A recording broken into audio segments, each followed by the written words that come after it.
Hi, I'm Mike from Star Structure, and I'm showing this Horizon 15-inch f4.5. This video is for this telescope only. I'm showing some of the changes that we made to support the longer focal lengths.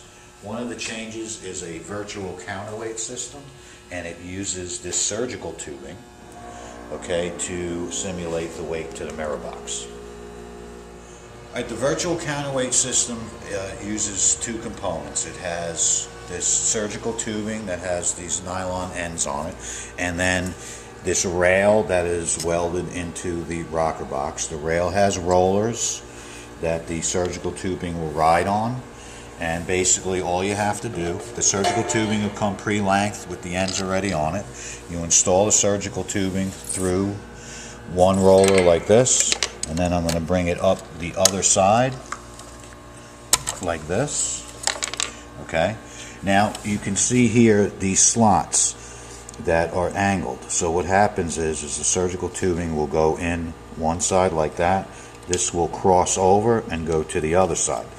These other two, you can pull it to put more tension on it, less tension on it, and basically what this will do, you will be able to vary different weight eyepieces just on a change like this. You won't have to add or minus any physical weight from the scope, and you just move these to adjust it. Now if you look under here, what will happen is the surgical tubing will go through these rollers like this, okay, and then if you come up here, this is going to mount to the lower side of the mirror box on one of the collimation bolts that's locked into the scope. So as the scope goes up, this will pull back, putting tension on the mirror box. Now as you can see, the way the system works here, it pulls on the entire length, which makes it a nice and even pull. So it's not like it gets harder as the scope keeps going down. It stays very even. So again, to adjust different tensions on, you can just take these out, which is basically making the length here shorter and putting more tension on. Alright, this isn't really very easy to see, but underneath behind here, you can see it there pretty good, is the one lower collimation bolt on the mirror cell. That collimation bolt is on center and is fixed. So in other words, you do not adjust that collimation bolt. Basically, the surgical tubing will go behind it, and then you will pull one side at a time like that, so that they are around the bottom pulleys. Okay, and that is the installation. When you take it off, again, you'll just pop it off of one pulley, pop it off the other pulley, take it off the collimation bolt, and then the mirror box can be taken out. Okay, so again, on the collimation bolt, around one pulley, around the other pulley, and that is the installation there. Okay. Alright, I just wanted to show it here from the back of the scope. You can see it's pulling. I mean, right now the mirror box is up, so there's tension on it. But that, it's as simple as that. It's really no fuss, no muss. You just put it on and it does its job, and then you can adjust the front as needed. There were a few changes we made on the wiring. One of them was the location of the dew buster. Normally I had it mount here on the upper assembly to keep as much weight as possible off the upper assembly. I wanted to put it on the bottom. So again, this telescope specifically, I made an additional thumb knob here. There's a slot in this bracket. Put that down, just tighten that. So that's where the dew heater will mount.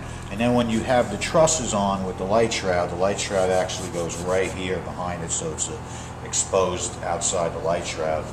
And then you can run all your dew heaters from here up the shroud to your upper tube assembly. Again, keeping all that additional weight off of the upper tube assembly. So to do this, there's some specific wiring for this. From the truss pole and then from the Okay, this is the longer truss.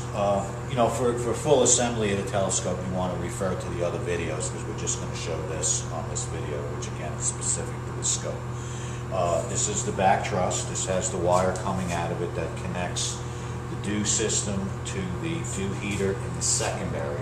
So this wire only goes on a 12-volt output, not on one of the control ports. So on the dew buster, this yellow one here is for the sensor. If you decide to put a sensor on it, these 4 ports are all controlled, which are black, and the 2 ports on the other side are 12-volt ports, one in for power to bring power to the dew buster, and one out, which is going up the truss to the secondary dew heater. It's an Astra Systems dew heater, so it needs 12 volts, not a controlled port. Alright, so I put the truss on. This is, again, the wire going up to the dew heater. That's going to plug in to there.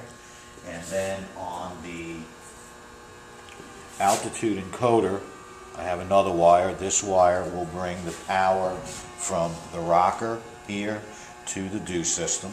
This, what I do, I take the wire behind this, and when I put this in, I'm going to put it in the lower bolt first. And I like this wire to go underneath the center for the encoder, so it just kind of stays put. And then you're going to tighten that screw. This will remain loose like that, so that when the scope goes up and down, it has some slack. Then I have a jumper wire here that'll go to the male end. This will go under the truss bolt and then just continue on to the dew heater like that. When you put the light shroud on, this basically gets all hidden, but that's how that all goes. Now the wire to complete the connection to the rocker and then to your battery, you will put the podium on like this, tighten that up. Okay, this wire goes on the outside of the podium. This is just so it doesn't drag on the mirror box when the scope's being moved in altitude, and plugs in there. You finish plugging in all the podium wires. That's your encoders. That's your for your digital setting circles. This wire pulls out like all the rest of them. Again, comes to the outside of the podium and then continues up to the encoder like that. You can push the excess back in. Again, that's just so when the mirror box going up and down, nothing rubs. Keeps everything contained. Okay, and then on the podium, this is your DC power, 12-volt DC power for the digital setting circles, and that plugs in right there. Both of these ports are the same, so it doesn't matter which one plugs into which one. It's just the way the wires are routed.